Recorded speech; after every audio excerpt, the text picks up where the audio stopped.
Mesdames et messieurs, bonjour. Et tout juste 15 h au Caire, tout de suite votre journal en langue française et on commence avec les principaux titres. Le Premier ministre, Dr Moustapha Madbouli, reçoit son homologue qatari pour discuter de coopération bilatérale et de la situation à Gaza. Les électeurs égyptiens sont appelés à voter ce jeudi pour le deuxième jour consécutif du second tour des sénatoriales de 2025.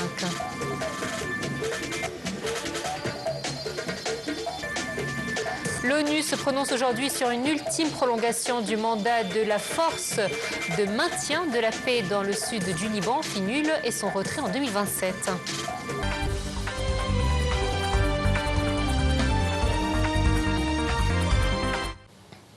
Et voici les détails du journal. Le Premier ministre, Dr Moustapha Madbouli, a rencontré ce matin le Premier ministre et ministre des Affaires étrangères du Qatar, Cheikh Mohammed Ben Abdulrahman Ben Jassim Al Thani, au siège du gouvernement dans la nouvelle ville d'El Alamein. Au cours de la rencontre, Dr Moustapha Madbouli a souligné l'importance de capitaliser sur les résultats de la visite effectuée par le président Abdel Fattah el-Sisi au Qatar en avril dernier, au cours de laquelle l'État qatari avait exprimé son intérêt à soutenir le partenariat économique avec l'Égypte.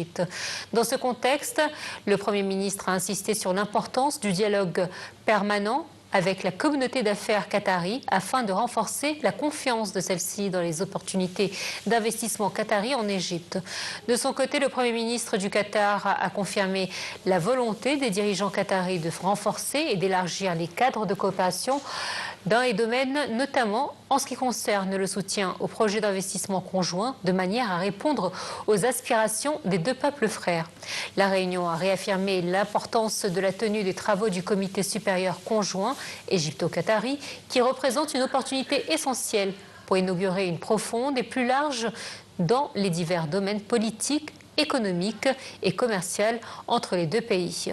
Sur le plan politique, les deux parties ont souligné l'importance primordiale qu'accordent les deux pays à leurs efforts continus en coordination avec les États-Unis afin de parvenir à un accord garantissant un cessez-le-feu immédiat dans la bande de Gaza et permanent et permettant l'acheminement de l'aide humanitaire à la population du territoire tout en réaffirmant son rejet total de toute tentative de déplacement forcé du peuple palestinien de sa terre.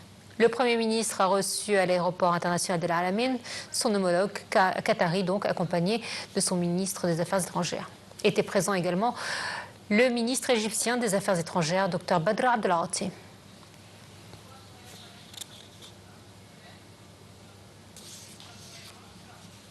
Le ministre des Affaires étrangères et de l'immigration, Dr Badr Abdelghati, a reçu aujourd'hui Cheikh Mohammed Ben Abdulrahman Ben Thani Ben Jassim Al Thani, Premier ministre et ministre des Affaires étrangères du Qatar. De presse tenu à l'issue de la rencontre, Dr Abdelghati a déclaré avoir discuté avec le Premier ministre du Qatar, donc du potentiel prometteur et des opportunités du marché égyptien et des réformes radicales adoptées par l'État égyptien pour faciliter les procédures pour les investissements, en particulier les investissements qataris.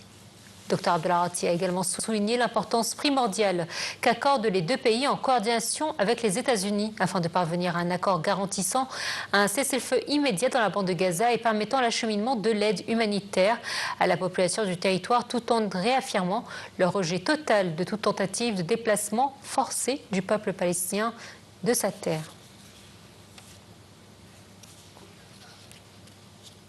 Le lieutenant-général Ahmed Khalifa, chef d'état-major des forces armées, a inspecté les derniers préparatifs pour accueillir les activités de formation conjointe égypto-américaine Bright Start 2025 à la base militaire Mohamed Naguib. Au cours de cette tournée d'inspection, le lieutenant-général Ahmed Khalifa a reçu une explication détaillée concernant l'ensemble des procédures mises en œuvre, lesquelles reflètent un haut niveau de préparation et de planification avancée pour accueillir cette formation.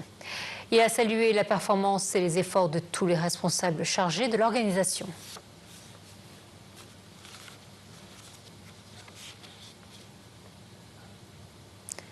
Les électeurs égyptiens de 5 gouvernorats se sont rendus ce matin ou dès ce matin à 9 h à voter pour le deuxième jour consécutif afin de déposer leur bulletin lors du second tour des élections sénatoriales de 2025. Les électeurs doivent choisir 5 candidats parmi 10 dans environ 1367 bureaux de vote situés dans les circonscriptions d'El Gharbeya, Beni Souef, Luxor, Ismailia et la Nouvelle-Vallée. L'Égypte avait organisé le second tour des élections sénatoriales pour les Égyptiens de l'étranger lundi et mardi et celui des Égyptiens à l'intérieur hier et aujourd'hui. Ni problème ni obstacle n'ont été relevés. Lors d'une conférence de presse, le directeur exécutif de l'autorité nationale des élections, le conseiller Ahmed Benderi, a indiqué qu'il suivait le déroulement de près de ce processus via visioconférence.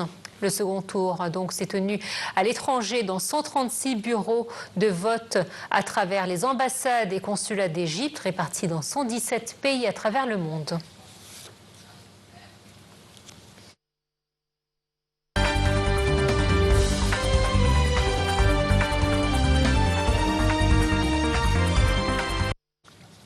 Le Croissant Rouge égyptien a lancé aujourd'hui le 25e convoi intitulé Zadlaez ou les approvisionnements de la dignité partant de l'Égypte vers Gaza. Ce convoi est composé de plusieurs camions d'aide alimentaire, médicale et humanitaire urgente en direction du sud de la bande de Gaza passant par le passage de Karam Abou Salem.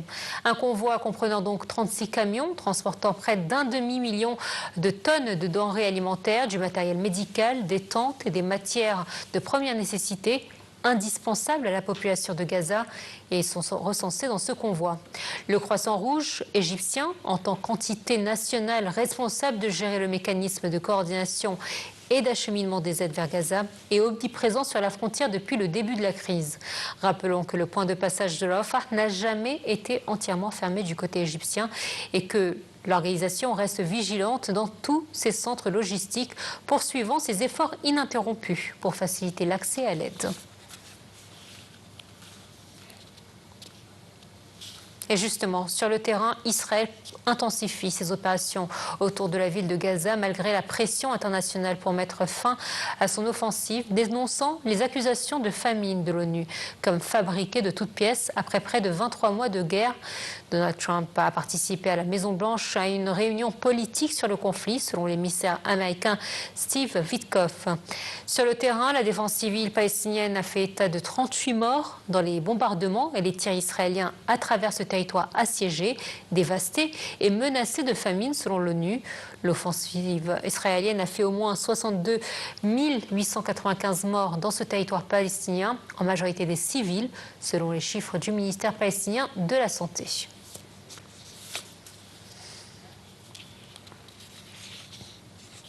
Le retour en Iran des inspecteurs de l'Agence internationale de l'énergie atomique ne marque pas une reprise complète de la coopération sur le programme nucléaire de Téhéran, suspendu en juillet, a affirmé le chef de la diplomatie iranienne.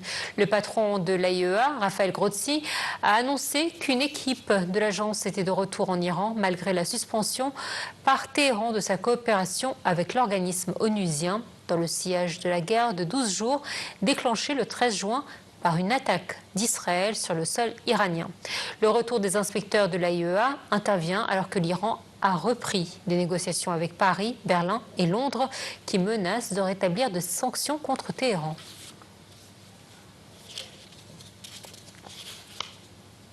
Une importante attaque russe a visé Kiev dans la nuit de mercredi à jeudi et fait au moins 8 morts, dont 2 enfants, au moment où les efforts diplomatiques engagés par Donald Trump pour tenter de mettre fin à la guerre s'enlisent. Voici les détails.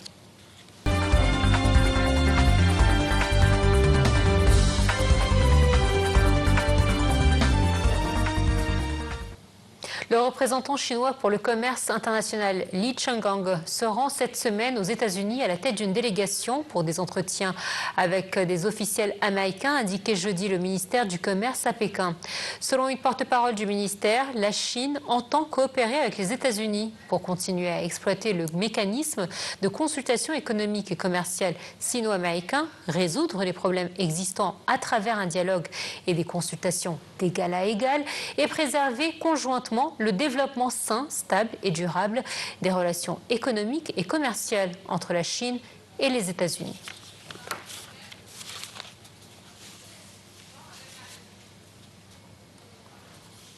Voilà, c'est la fin de ce journal. Merci de nous avoir suivis. Rendez-vous demain à la même heure pour un nouveau journal français.